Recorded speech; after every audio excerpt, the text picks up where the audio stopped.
Te bendigo, te doy gracias, Señor, por estar aquí en tu casa en esta hora. Has sido bueno, has sido fiel. Señor, en esta hora nos disponemos a estar este momento aquí en tu casa, en tu presencia. Pedimos, Señor, que tu bendición venga a ser en medio nuestro. Ayúdanos, aclárate de nuestra vida, de este tiempo que estamos aquí en tu casa. Aquieta nuestros pensamientos, Señor, nuestros corazones, y permite que podamos escuchar tu palabra con mansedumbre. Tu presencia venga y traiga sanidad a la vida de aquella persona que se encuentra atribulada, y tu Espíritu Santo nos conforte en todo momento. Gracias porque estás con nosotros, gracias porque te podemos sentir en nuestros medios. Glorifícate, Señor, en esta hermosa mañana. Gracias por estar aquí, Señor, te damos gracias. Bendice a mis hermanos que ya están aquí hoy, los hermanos que vienen en camino también, tráeles con bien. Y permite que todos juntos podamos estar aquí hoy para adorar tu nombre y glorificarte. Recibe la gloria y la honra en medio de tu pueblo en esta mañana, Señor. Amén. Gloria a Dios. Pueden pasar a sus áreas de clase los niños, los jóvenes, en esta mañana. Y gracias a Dios porque Dios nos permite estar aquí en esta hora. Nosotros conjuntamos la clase de los adultos, pueden tomar su lugar.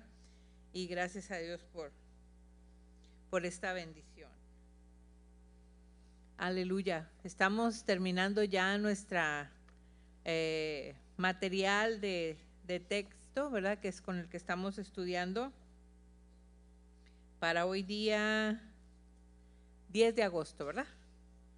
Para hoy 10 de agosto tenemos la unidad número 4, todavía estamos en esta unidad, finalizando la epístola a los tesalonicenses. Para hoy día 10 de agosto del 2025, la lección número 24. Preparados para la venida de Jesús, se llama la lección de esta mañana. Y la verdad central dice: todo cristiano debería estar esperando activamente el regreso de Jesús. Amén. Y 1 Tesalonicenses 4:16 es el texto clave que tenemos en esta mañana. Dice: porque el Señor mismo, con voz de mando, con voz de arcángel y con trompeta de Dios, descenderá del cielo, y los muertos en Cristo resucitarán primero. Aleluya, gloria a Dios, qué hermoso, ¿verdad? Son pasajes que conocemos de la palabra del Señor, que están aquí en Tesalonicenses. Y este tema, ¿verdad?, que vamos a estar hablando el día de hoy, pues Pablo lo aborda con los tesalonicenses para hablarles de esto, del regreso de Jesús y cómo deberían de vivir su vida. Ante esa expectativa, ante esa realidad de que el Señor viene por su iglesia. Algunas preguntas surgen en nuestra vida, preguntas emocionales. Yo creo que cuando vamos a un funeral, muchas veces nos hacemos cuestionamientos, ¿verdad? ¿Qué esperanza hay para los creyentes que mueren en Cristo? Y empezamos a hacernos preguntas, ¿verdad?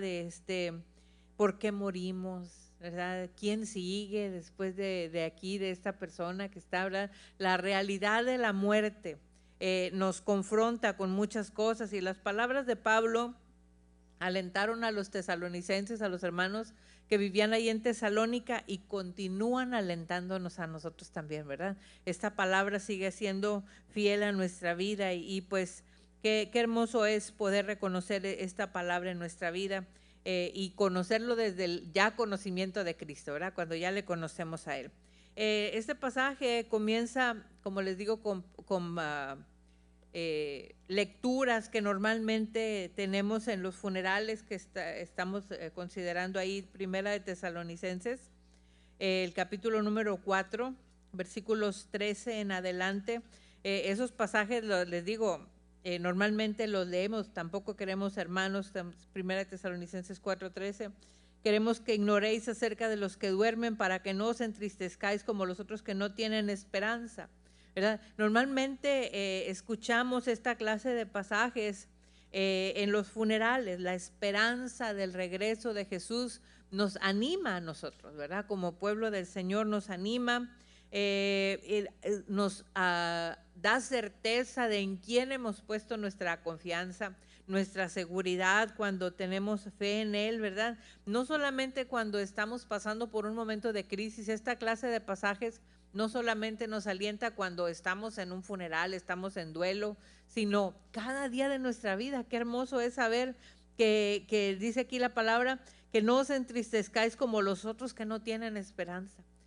Siempre hay una seguridad en Cristo para aquellos que aman al Señor, aquellos que han conocido de Él esa esperanza, y la palabra nos lo llama así, ¿verdad? Que es una esperanza bienaventurada, es una seguridad que tenemos en Cristo, ¿verdad? Entonces, qué hermoso es conocerle a Él durante, ya lo hemos platicado, durante la estancia de Pablo ahí en Tesalónica, que dijimos que fue tan breve como 3 semanas, ¿verdad? Menos de un mes, el tiempo que estuvo predicándoles ahí, pero le enseñó a la iglesia sobre muchos pasajes, y entre ellos sobre esto, sobre el regreso de Cristo, el regreso del Señor. Y yo quiero que nos ubiquemos un poco en esto, en el momento en el que la iglesia de Tesalónica estaba pasando, ¿verdad?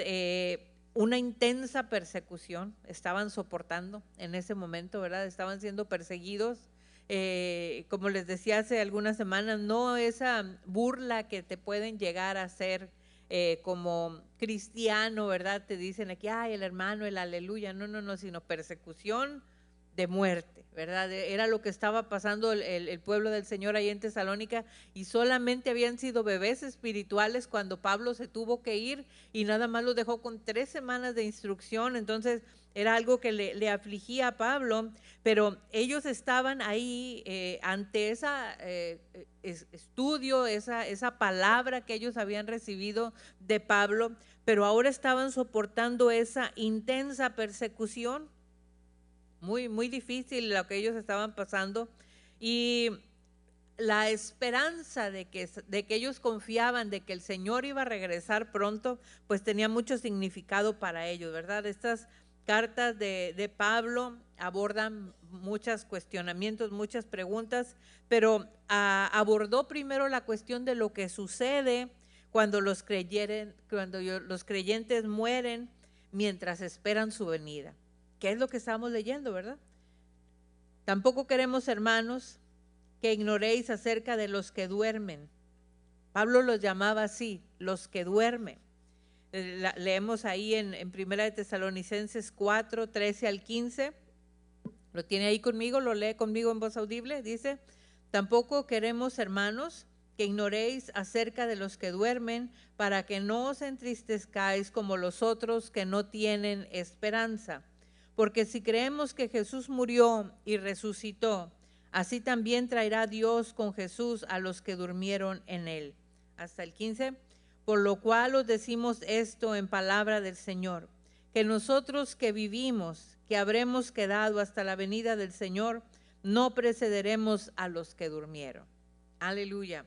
La muerte de los hermanos creyentes que sin lugar a dudas habían abrazado la fe y creían con todo su corazón, muy posiblemente se estaban preguntando, estos que están muriendo en la persecución, a estos que están matando en la persecución, ¿qué es lo que va a pasar con ellos? Ellos eran unos bebés cuando Pablo se fue. Entonces empieza la persecución fuerte contra la iglesia, les digo, no una persecución de darles una palmada, una cachetada, sino matarlos, ¿verdad? Era lo que estaba pasando, y ellos estaban en esa incertidumbre, preguntándose qué es lo que iba a pasar. ¿Se perdieron ya cuando venga el Señor? ¿Qué va a pasar con ellos? Estaban en muchas dudas, y qué bueno que Pablo les escribe, porque así nosotros también tenemos luz, ¿verdad? En todo esto que acontece aquí. Y dice la palabra del Señor que a lo mejor ellos estaban pensando eso, ¿verdad? Que no iban a estar vivos o presentes en la segunda venida de Cristo, y comenzaron a cuestionarse. Pablo les brinda enseñanza sobre este tema, mucho más de la que se encuentra en todas las demás epístolas. Pablo habla en Tesalonicenses mucho sobre la venida de Cristo, porque quería alentar a estos hermanos a decirles, aun cuando ustedes mueran, aun cuando ustedes estén en esta persecución, aun cuando ustedes no van a alcanzar a ver la venida del Señor, no se desalienten. El Señor, ¿verdad?, tiene planes para nuestra vida. Hay muchas veces en la palabra del Señor que Pablo usaba la frase, no quiero que ignoréis. no quiero que ignoréis. Así empieza esta porción de la escritura que estamos estudiando ahorita en 1 Tesalonicenses 4:13, que tampoco queremos, hermanos, que ignoréis acerca de los que duermen. No quiero que ignoren. Alguien lea Romanos 1:13 y después alguien busque Romanos 11:25. Solamente vamos a leer esos dos. Alguien lo encuentra y se pone de pie y lo lee, por favor. Romanos 1:13.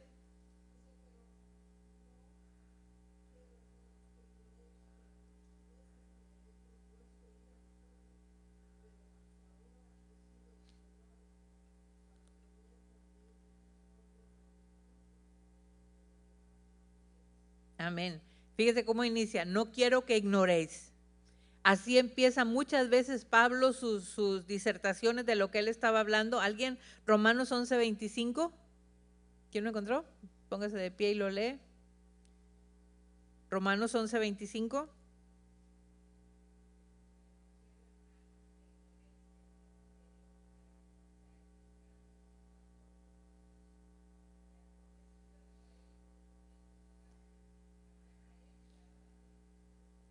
Amén. No quiero que ignoréis otra vez. Se fija, reiteradamente, en Corintios también lo dice, en Corintios 10:1, en Corintios 12:1, constantemente Pablo está usando esa fraseología. No quiero, hermano, que ignores. No quiero que ignoren, ¿verdad? Y así inicia este pasaje en Tesalonicense. Tampoco queremos, hermanos, que ignoréis acerca de los que duermen, para que no os entristezcáis, ¿verdad? Para que no se entristezcan.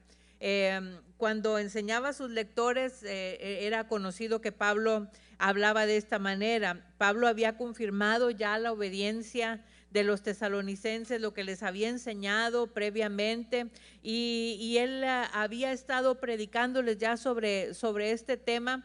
Y ahora está ante esa situación, ¿verdad? Pablo a menudo describía a los creyentes como que morían, como les digo, como que estaban dormidos, ¿verdad? Están dormidos. Los judíos que creían en la resurrección, los que creían en la resurrección, solían hablar de la manera de despertar a un futuro, ¿verdad? Por eso hablaban de dormir. Van a despertar a un futuro. Pablo les anima a los tesalonicenses a que no se entristecieran, como en ese pasaje que leímos aquí en el 13, como los que no tienen esperanza, ¿verdad? Les digo, muchas veces lo citamos cuando muere un ser querido, este pasaje, pero entendamos el significado de lo que está diciendo. Aquí no está diciendo que a los cristianos que se muere alguien no nos duele. No, sí, sigue doliendo igualito, pero tenemos esperanza. Tenemos una esperanza, ¿verdad? Entonces, cuando pasamos por momentos de dificultad, Pablo cuando está diciendo esto, ¿verdad? No os entristezcáis como los otros que no tienen esperanza. No está diciendo que como cristianos ya no nos va a doler nada, ni si se muere alguien no tienes que llorar. No, duele igual. Es el mismo dolor, es la misma pérdida, somos carne, pero lo maravilloso es saber que por más agonizante que sea el dolor que tenemos, es temporal, porque sabemos que nos está aguardando, amén, un despertar en la presencia del Señor, aquellos que han muerto en Cristo, y aún nosotros, ¿verdad? Que si nos llega a tocar morir, saber que no estamos como los que no tienen esperanza. Tenemos una esperanza bienaventurada, amén. Entonces, la mención de Pablo de personas que no tienen esperanza era en cuestión de cultura con los hermanos, las personas ahí en Tesalónica, porque los tesalonicenses en sus lápidas ahí al morir, ya ve que siempre se escribe algo. Todos los que escribían ahí en las lápidas esas era sin esperanza, todo devastado, todo sin ninguna posibilidad de volver a vivir. Y por eso es que Pablo les dice, no sean como los que no tienen esperanza, ¿verdad? Como aquellos que escriben ese tipo de cosas. Entonces, esperemos siempre en la misericordia del Señor. Los seguidores de Jesús, para nosotros, la muerte, dice la palabra del Señor, ¿dónde está, oh muerte, tu aguijón? ¿Dónde, oh sepulcro, tu victoria? Ya la muerte ya ha perdido ese poder sobre nosotros. Y un día, hermanos y hermanas que habían muerto sirviendo a Jesús, la palabra del Señor nos dice ahí que iban a resucitar, ¿verdad? Dice el versículo 14 y 15, estamos en 1 de Tesalonicenses 4, porque si creemos que Jesús murió y resucitó, así también traerá Dios con Jesús a los que durmieron en él. Por lo cual os decimos esto en palabras del Señor, que nosotros que vivimos, que habremos quedado hasta la venida del Señor, no precederemos a los que durmieron. Aleluya. Qué maravilloso es saber que creemos en la promesa del regreso del Señor, que el Señor en su misericordia habla a nuestra vida y tenemos que en nuestro corazón, hermanos, conocer de la palabra del Señor, porque cuando la gente no tiene esperanza de vida, pues ya no le importa nada, ¿verdad? No tiene esperanza de un más allá, ya no le importa nada. Nunca hay una persona tan peligrosa que ya tiene una sentencia de muerte. Las cárceles, aquellas personas que ya son condenados a muerte, pues uno más que mate aquí, pues ya como quiera voy a estar aquí toda la vida. Entonces ya viven sin ningún temor, hacen lo que quieren hacer. Cuando la gente no tiene una esperanza bienaventurada, como lo tenemos nosotros como cristianos, eso afecta la manera como vivimos. Cuando yo sé que el Señor viene pronto, como les digo, esta palabra, esto que estamos leyendo, no es solamente para el momento cuando estamos en duelo o estamos atravesando momentos de crisis, sino cada día de nuestra vida, esta palabra debe regir nuestro corazón. Sabemos que el Señor viene por su iglesia. Nosotros no debemos de vivir entristecidos ante la muerte, sino con victoria, sabiendo que el Señor nos ha llamado, dice la palabra, de las tinieblas a su luz admirable. Entonces tenemos que aprender a vivir de acuerdo a lo que el Señor nos dice. 1 de Tesalonicenses 4, 16 al 18 dice la palabra, porque el Señor mismo con voz de mando, ¿lo lee conmigo? Con voz de arcángel y con trompeta de Dios descenderá del cielo. Léanlo, hermanos. Y los muertos en Cristo resucitarán primero, 17. Luego nosotros, los que vivimos, los que hayamos quedado, seremos arrebatados juntamente con ellos en las nubes para recibir al Señor en el aire, y así estaremos siempre con el Señor. El 18. Por tanto, alentaos los unos a los otros con estas palabras. Qué hermoso, ¿verdad? Juntos con Jesús. Este primer punto se llama así: vivir en la esperanza del regreso de Jesús, el duelo con esperanza, ¿verdad? Pero también ahora juntos con Jesús. Para entender este pasaje que habla la palabra del Señor, de esta enseñanza de Pablo sobre la segunda venida de Cristo, les digo, tenemos que recordar los desafíos por los cuales estaba atravesando la iglesia de Tesalónica, una persecución severa, el rechazo de culturas religiosas que estaban a su alrededor y todos los paganos que estaban cerca de ellos. Entonces estaban pasando mucha persecución, de peligros de muerte en su vida. Sin lugar a dudas lo hubo, pues había estos temores en ellos, por eso Pablo tiene que tomar el tiempo para hablarles. Algunos de los creyentes en Tesalónica, ante esta persecución feroz que ellos estaban experimentando, pues murieron, ¿verdad? Incluso muchos pudieron haber sido martirizados solamente por mencionar la fe. Y recordemos siempre el trasfondo de los tesalonicenses, solamente 3 semanas de instrucción y se mantuvieron fieles hasta el martirio, hasta el último momento de su vida, abrazados a la fe. Estas circunstancias obviamente pues fácilmente hubieran dicho, pues ¿qué pasó, verdad? Si estamos aquí aguantando y manteniéndonos firmes en esta enseñanza que nos trajo este hombre por 3 semanas, ¿y ahora qué está pasando con nosotros? ¿Por qué nos persiguen? ¿Por qué nos matan de esta manera? Como si ellos estuvieran siendo vencidos por la maldad que los rodeaba. Y yo creo que cuando pasamos momentos de dificultad, muchas veces pasamos por eso, ¿verdad? Nos sentimos atribulados y tristes cuando empezamos a enfrentar oposición. ¿Por qué? ¿Por qué me pasa esto, verdad? Pero ellos se mantenían firmes. Entonces Pablo habla a estos creyentes que estaban sufriendo y les dice esta promesa que está ahí en el versículo 16, porque el Señor mismo con voz de mando, con voz de arcángel y con trompeta de Dios descenderá del cielo. El Señor mismo, ¿verdad? En su infinita misericordia lo vemos al Señor en majestad descendiendo, dice la palabra del Señor, en esa segunda venida. Pablo describió a los tesalonicenses ese regreso que tenía, ¿verdad? En Tito capítulo 2, versículo 13, ahí habla de algo que se llama esperanza bienaventurada. Esa esperanza que tenemos del Señor, ¿verdad? Es maravilloso. Esto es la segunda venida, la esperanza bienaventurada. Nosotros somos algo más que un grupo de gente que se congrega los domingos en la iglesia, o el miércoles o el martes o el día que usted venga. No somos un club, no somos un lugar donde venimos solamente y nos reunimos, sino tenemos una esperanza, hermanos. ¿Dice amén? ¿Usted también la tiene o nomás yo aquí? Vamos a ver. Tenemos una esperanza, ¿verdad? De que cuando el Señor, ¿verdad?, venga por su iglesia, yo me voy con Él. ¿Usted también? Levante su mano y diga, yo me voy con el Señor. Yo me voy. Yo me voy. Esa es una esperanza que tenemos en Cristo. La esperanza bienaventurada que habla la palabra del Señor es la segunda venida de Cristo, ¿verdad? Es ese momento de encuentro con el Señor para siempre, dice la palabra del Señor, por toda la eternidad. Entonces Pablo los confronta a los hermanos en Tesalónica con esta verdad. Dice, el Señor mismo con voz de mando y con voz de arcángel, con trompeta de Dios, descenderá del cielo, y los muertos en Cristo resucitarán primero.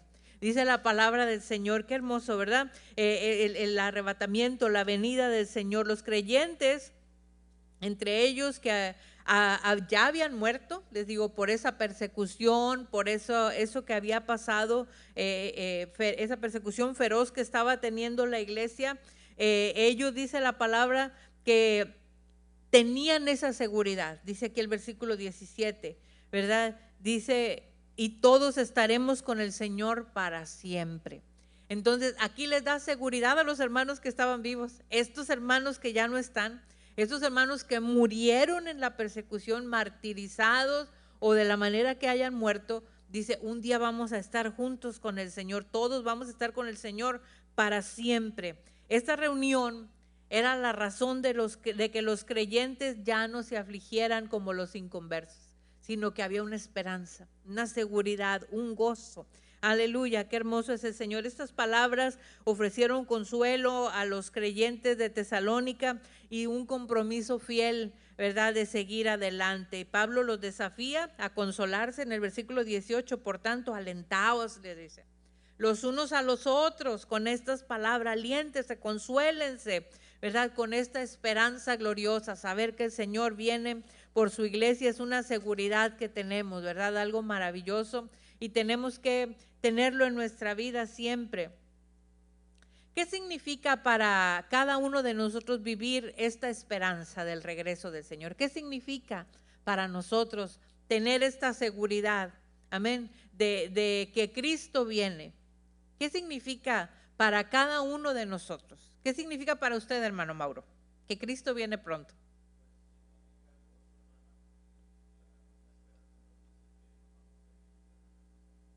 Gloria a Dios, gozo, ¿verdad?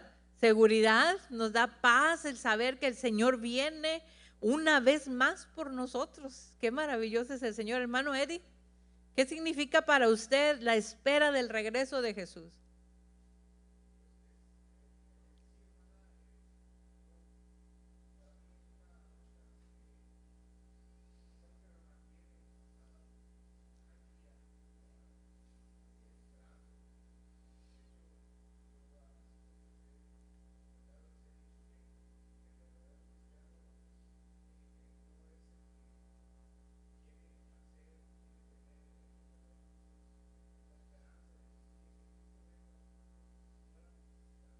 ¿Están listos?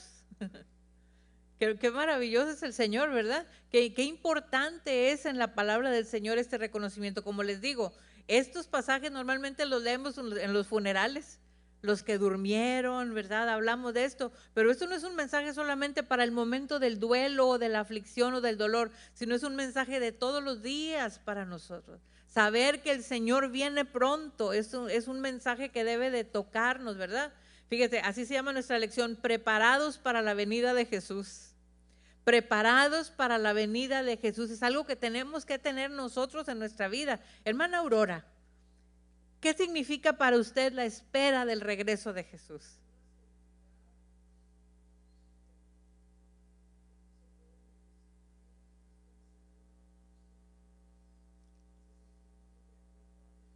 Amén.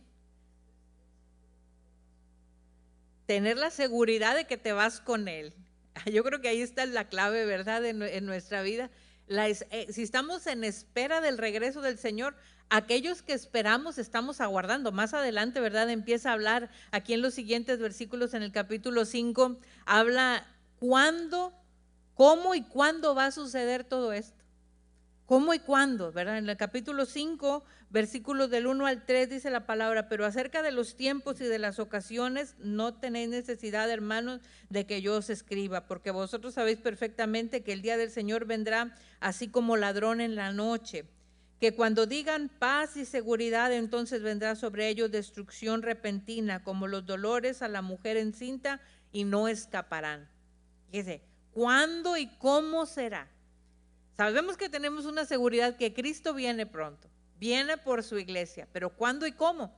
Pues les digo, muchas veces se han levantado por ahí profetas, ¿verdad? O gente que hace números y dice, no, tal fecha va a venir. No, apártese de todo eso, ¿verdad? Esas cosas no son correctas ni al Señor le agradan, porque la Biblia dice que solamente el Padre lo sabe, ¿verdad? Solamente el Padre en su soberana voluntad lo sabe. Entonces, no es algo que algún humano le reveló, ¿verdad? El Señor, o nada de eso, ¿verdad? Entonces, apártese de todas esas dichos y cosas de personas que puedan decirle cuándo o cómo va a suceder esto, ¿verdad? Pero dice la palabra que va a ocurrir inesperadamente.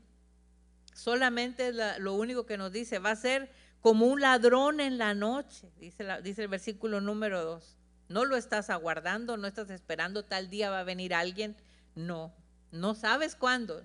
Y yo creo que esa es la ventaja de un ladrón, ¿verdad? Que tú andas ni en cuenta, ¿verdad? Y el ladrón te está viendo, sabe cuándo, ¿verdad? Sabe en qué momento va a llegar. Y la palabra del Señor lo describe así, un momento inesperado, ¿verdad? Y es algo bien, bien tremendo, y también lo asocia con el comienzo de los dolores de parto, dice el versículo número 3, ¿verdad? O sea, inminente. Una vez que empiezan los dolores del parto, ya no hay manera de echar para atrás ese asunto, ¿verdad? Ya va caminando hasta que sale el bebé, de la manera como tenga que salir, natural o cesárea o lo que se tenga que hacer, pero ese bebé va a nacer. Cuando empiezan los dolores de parto es así.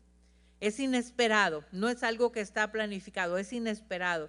Y Pablo usa esas dos analogías para describir lo repentino del regreso de Jesús, ¿verdad? Como un ladrón en la noche y como los dolores de parto. Dice la palabra que cuando la gente piense que hay paz y seguridad, dice la palabra del Señor, no está sugiriendo que vaya a haber paz en la tierra, sino que la gente está contenta, así como está, con tranquilidad, ¿verdad? En lo que está haciendo, no que haya paz en el mundo, sino que ellos están tranquilos, ¿verdad? Y no esperan que Jesús interrumpa sus planes bien diseñados.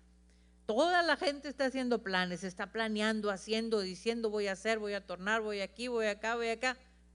El Señor viene, el Señor viene pronto, ¿verdad? Cuando digas paz, seguridad, todo está bien, la chequera está bien, tengo salud, tengo todo, el Señor viene. El Señor viene, mi alacena está completa. Cuando la gente menos lo espera, dice la palabra del Señor, es cuando va a ocurrir ese arrebatamiento, ¿verdad? No habrá escape para las personas que no están preparadas en la segunda venida, ¿verdad? Va a ser una cuestión inminente. Cuando ocurra, ahí ya no hay tiempo de prepararme. Ya no hay tiempo de prepararnos, ¿verdad? Cuando ocurra, la palabra del Señor da muchas descripciones de esto, ¿verdad? De que como un relámpago. ¿Cuánto dura un relámpago? Milésimas de segundo, yo creo, de un segundo, una cuestión así. ¿Qué vas a tener tiempo de hacer una oración en ese momento? Ya no hay tiempo, ¿verdad? Por eso se tiene que hacer una preparación antes. Debemos de estar preparados antes. ¿Qué hacemos para prepararnos de un ladrón?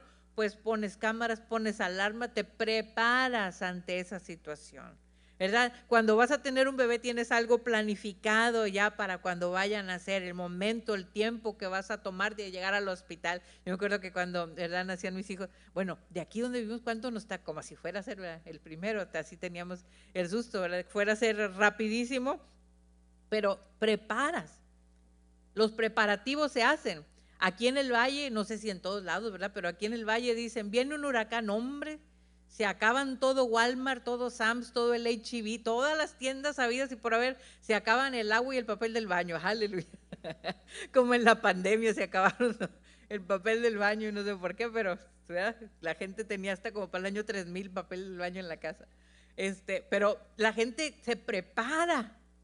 Pero les hablas de que Cristo viene, no, paz y seguridad, mis planes están a toda dar. Mañana, después, háblame de esto la otra semana. Siempre están postergando esa preparación para la venida del Señor. El Señor nos habla vez tras vez, ¿verdad?, que tenemos que prepararnos, tenemos que hacer planes, ¿verdad? Cuando la ira del Señor en segunda de Tesalonicenses habla de que se derramará sobre este mundo, pues es algo muy, muy tremendo, ¿verdad? Todos aquellos tendrán que enfrentar, aquellos que no estén preparados, pues van a tener que enfrentar estos acontecimientos del fin sin estar preparados. Y esto es algo muy, muy triste, ¿verdad? Pero pues oportunidades, ay, siempre está la oportunidad abierta y por eso tenemos nosotros como pueblo del Señor esta responsabilidad de compartir siempre con las personas, que nadie diga, no, yo no oí, yo no supe, yo no, a mí nadie me dijo, no. Vamos a hablar, vamos a compartir este bendito mensaje, ¿verdad?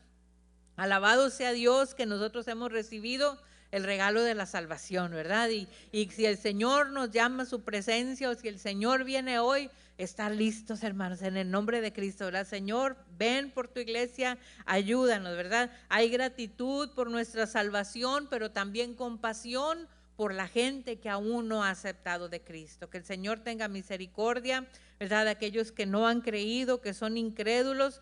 Debería de motivarnos a nosotros a compartir este evangelio, sobre todo a medida que vemos que se acerca la venida del Señor, ¿verdad? Que Dios nos ayude. Avanzamos un poquito más en el 1 Tesalonicenses 5, versículos 4 al 8, dice la palabra, mas vosotros, hermanos, no estáis en tinieblas, para que aquel día os sorprenda como ladrón. Porque todos vosotros sois hijos de luz e hijos del día. No somos de la noche ni de las tinieblas. Por tanto, no durmamos como los demás, sino velemos y seamos sobrios. Pues los que duermen, de noche duermen, y los que se embriagan, de noche se embriagan. Pero nosotros que somos de día, seamos sobrios, habiéndonos vestido con la coraza de fe y de amor y con la esperanza de salvación como yelmo. Aleluya, qué hermosa, ¿verdad? Pablo se centra en esto, ¿verdad?, de cómo los creyentes pueden prepararse para este regreso del Señor. Tenemos que estar preparados para la venida del Señor, ¿verdad?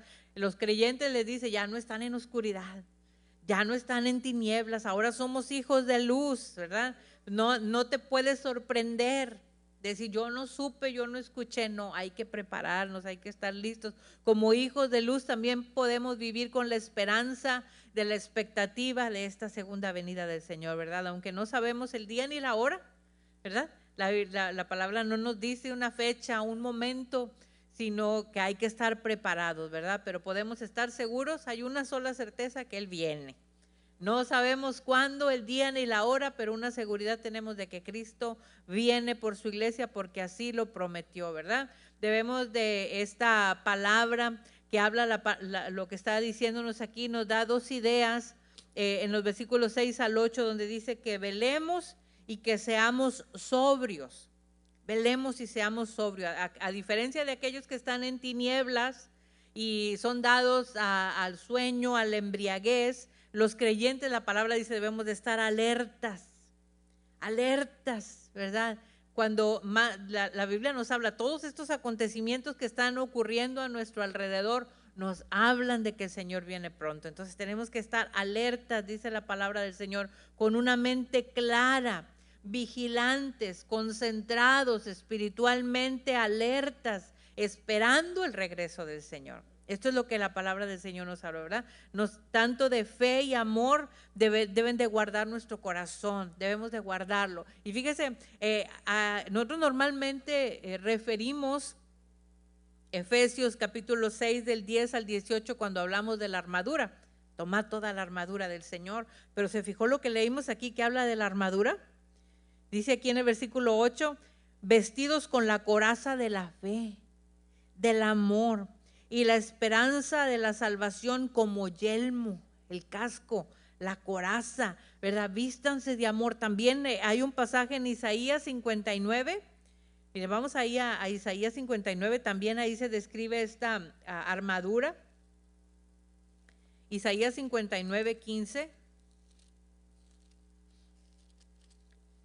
59, 15 hasta el 18. La verdad fue detenida y el que se apartó del mal fue puesto en prisión, y lo vio Jehová y desagradó a sus ojos porque pereció el derecho, y vio que no había hombre y se maravilló de que no hubiera quien se interpusiese, y lo salvó su brazo y le afirmó su misma justicia, pues de justicia se vistió como una coraza, dice la palabra, con yelmo de salvación en su cabeza. Tomó ropas de venganza por vestidura y se cubrió de celo con su manto. Aleluya. Dice hasta el 18, como para vindicación, como para retribuir con ira a sus enemigos y dar el pago a sus adversarios, el pago dará a los de la costa. Fíjese, pero también aquí se menciona en el 17 la coraza, el yelmo, ¿verdad? Esta armadura que el Señor nos habla, que debemos de vestirnos, debemos de estar familiarizados con esto. Una vez más aquí lo describe el Señor en este pasaje, ¿verdad? En el 8. Pero nosotros que somos del día, seamos sobrios, habiéndonos vestidos con la coraza de fe y de amor. La coraza que cubre, hermano. La coraza, ¿verdad? La coraza de justicia. Y la salvación es el yelmo. Entonces tenemos que cubrir nuestro corazón y tenemos que cubrir nuestra cabeza, guardar nuestros pensamientos en Cristo Jesús y guardar nuestro corazón. Es como dice aquí, con fe, con amor, con fe y con amor, guardarnos, ¿verdad? Con esta protección estamos listos para la venida del Señor. Guarda tu corazón, guarda tus pensamientos. Pon tu mirada en el Señor siempre, vístete de su presencia, vístete de fe, vístete de amor. La Biblia habla y dice que el amor cubre multitud de pecados.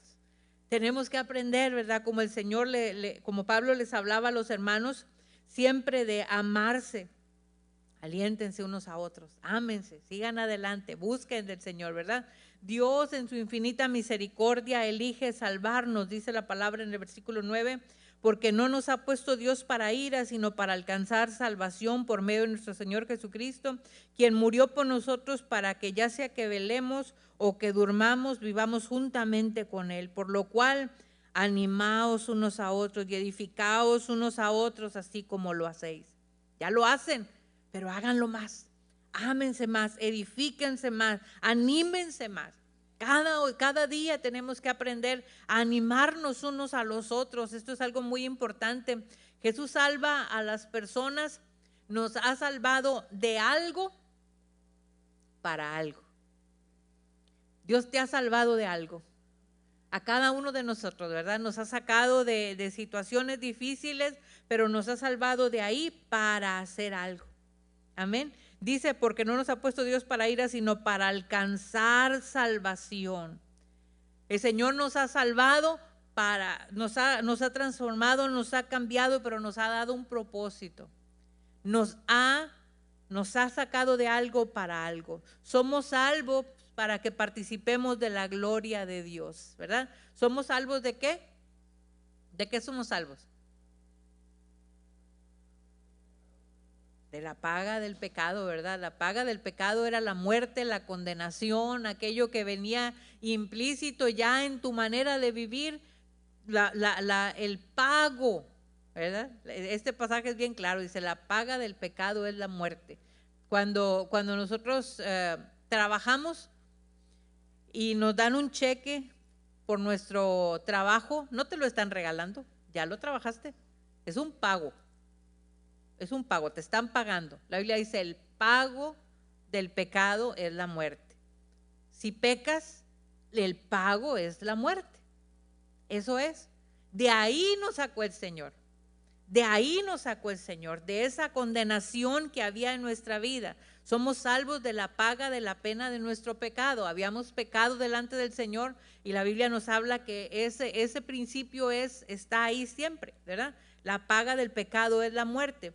Y somos salvos ¿para qué? Para que participemos de la vida eterna de Dios, dice el versículo 10, quien murió por nosotros para que ya sea que velemos o que durmamos, vivamos juntamente con Él, para estar eternamente con el Señor. Somos salvos del pecado para vivir en eternidad con el Señor. Y qué gozo, ¿verdad? La salvación y el conocerle a Él es algo muy hermoso que tenemos que reconocer en nuestra vida siempre, porque esto nos da esperanza, nos da fortaleza, nos da seguridad, saber que el Señor nos ama, ¿verdad? Cuando enfrentamos dificultad o persecución, hermoso es saber que eso no va a ser el fin de la historia.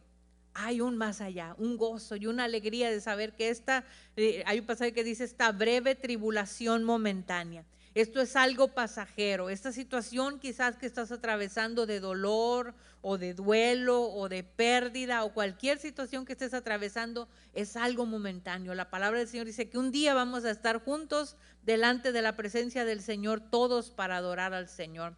Pablo había elogiado repetidamente a los hermanos de Tesalónica, ¿verdad? De la manera como se amaban, la manera como ellos estaban enfrentando la persecución, y aquí lo hace una vez más, los alienta a que lo sigan haciendo, que se ayuden unos a otros en las dificultades, que perseveren en la unidad, que se animen, que permanezcan fieles y que glorifiquen al Señor aún en la persecución. Fíjese cómo termina este versículo, ¿verdad? Por lo cual, animaos, estoy en el versículo 11, animaos unos a otros y edificaos unos a otros, así como lo hacéis. Qué lindo, ¿verdad? En medio de la persecución extrema que estaban pasando, adelante, hermano, Dios está con nosotros. Sigue adelante, avanza en el nombre de Cristo. Pero es que siento que ya no puedo, el Señor te va a ayudar, el Señor es tu fuerza, aquí estoy yo, voy a orar por ti. Qué importante es animarnos unos a los otros, hermanos. Cuando atravesamos momentos de crisis y de dificultad, que alguien levante el teléfono y te diga, hermano, estoy orando por ti. Amén. Que alguien ponga su mano en tu hombro y te diga, hermano, todo va a estar bien. Yo estoy orando, el Señor va a estar contigo. Alentarnos. Usted nunca sabe por la situación que está pasando el hermano que está al lado de usted. Por eso es importante alentarnos, dice la palabra, unos a los otros. Así como lo hacen, les dice Pablo a los tesalonicenses, ya yo sé que lo hacen, pero vamos a seguir haciéndolo, vamos animándonos a seguir animándonos unos a los otros y avanzar en el nombre del Señor. Qué importante es hacerlo. Sabe que como iglesia debemos de implementar siempre algo que se llama cultura de la honra, honrar y decir, hermanos, gracias. Gracias por lo que hacen. Gracias, hermano Ramiro, por todos estos años que ha abierto la puerta. Gracias, hermano Ramiro, lo agradecemos de verdad. Ha sido una bendición para nosotros siempre verle allí, mi hermana Ana Laura allá, ahora mi hermana Mayra, que mis hermanos Hernández también, donde quiera que estemos. Gracias por lo que hacen. Gracias a las hermanas secretarias por el trabajo que hacen. Gracias porque es un trabajo que ellas desarrollan. Coordinan todo, suben a las clases, dejan las tarjetas para que los maestros los puedan llenar y luego vienen y cuentan asistencia. Es un trabajo que están haciendo. No lo vemos, no nos damos cuenta, pero ellas están trabajando. Los maestros de escuela dominical, gracias, ahorita todavía no regresan tan arriba, pero gracias por lo que hacen los maestros cada semana, preparar una clase, gracias. Gracias, es un trabajo arduo, no es nomás de agarrar el expositor de último momento y ahí con cualquier cosita entretengo a los niños, no, es un trabajo que hacen. Cada día es un reto mayor enseñar a los niños, ¿verdad? Pero qué bendición que el Señor toma y bendice la vida de personas que aman ese ministerio y lo hacen con el corazón. Gracias a los hermanos del grupo de alabanza, hermanos, de los grupos de alabanza, porque nos llevan al Señor en adoración, que toman de su tiempo, que gastan gasolina para venir a ensayar, que separan momentos de la semana para venir y decir, aquí estoy, Señor, y quiero hacer lo mejor para ti. Gracias, hermanos, por todo lo que hacen para el Señor. Animarnos unos a los otros, fortalecernos unos a los otros. Decir a los hermanos, me bendijo eso que dijo, hermano, me bendijo su canto, hermano. Gracias por lo que está haciendo para el Señor. Alentarnos unos a los otros y todos los demás trabajos, ¿verdad? La tesorería, todas las áreas, los hermanos que limpian, todo el trabajo, los que cortan el zacate, los que vienen y hacen reparaciones. Se descompuso el aire acondicionado, se descompuso una luz, hay que poner algo acá, hay que hacer. Aquí hay hermanos que lo hacen con el corazón y es una bendición grande que tenemos como iglesia. Gracias a cada uno de los hermanos que trabajan. Debemos de aprender a honrarnos y amarnos y a decirle al Señor gracias y estar preparados. Cuando la iglesia está en unidad, cuando la iglesia está así, está aguardando la venida del Señor. Amén. Qué hermoso es poder amarnos, qué hermoso es que hay unidad en la iglesia. Y les dice Pablo, yo sé que ya lo hacen así como lo hacen, pero anímense más, fortalezcanse más. Es importante para este último tiempo. Adelante, hermano. Si usted ve que falta alguien, ¿por qué no viniste? Cuando lo vuelva a ver, dígale, qué bueno que estás aquí otra vez, ¿verdad? Te eché de menos, ¿verdad? Vamos a hacerlo y amarnos unos a los otros cada día más. Nos ponemos de pie, hermanos, en esta hora. Gracias al Señor por su presencia en nuestras vidas. Gracias al Señor porque podemos estar aquí en su casa una vez más. Y digamos gracias a nuestro Dios en esta hora. Padre, yo te alabo, te bendigo. Exalto tu nombre, Señor, has sido bueno, has sido fiel. Recibe gloria y honra y alabanza en medio de tus hijos, Señor. En esta hora te agradecemos la oportunidad que nos has dado de estar aquí. Gracias, Espíritu Santo, porque has hablado a nuestra vida y a nuestro corazón, Señor, sobre este tiempo de prepararnos, porque cuando tú vengas ya no va a haber oportunidad de nada. Esta es una oportunidad maravillosa que tú nos das. Venir luego, dice tu palabra, y estemos a cuentas. Hoy, Señor, que se ha hablado de tu palabra sobre este prepararnos y este meditar en el tiempo cuando tú vengas por tu iglesia, Señor, porque esa es una certeza y una seguridad que tenemos. Gracias porque nos has hablado. Gracias, Espíritu Santo, porque estás con nosotros esta mañana. Hoy, Señor, habla a cada vida y a cada corazón. Y si un alma, Señor, aún no ha hecho esa decisión, tu palabra, Señor, venga a tocar esa vida y puedan tomar decisión en su vida espiritual. En el nombre de Jesús, gracias te damos, Señor, por estar aquí hoy. Y gracias nosotros que ya te tenemos en el corazón y que aguardamos tu venida. Ayúdanos a permanecer fieles hasta el día que tú vengas por tu iglesia. En el nombre de Cristo te damos gracias, Señor. Amén. Gloria a Dios. Amén. El grupo de alabanza para continuar, hermanos.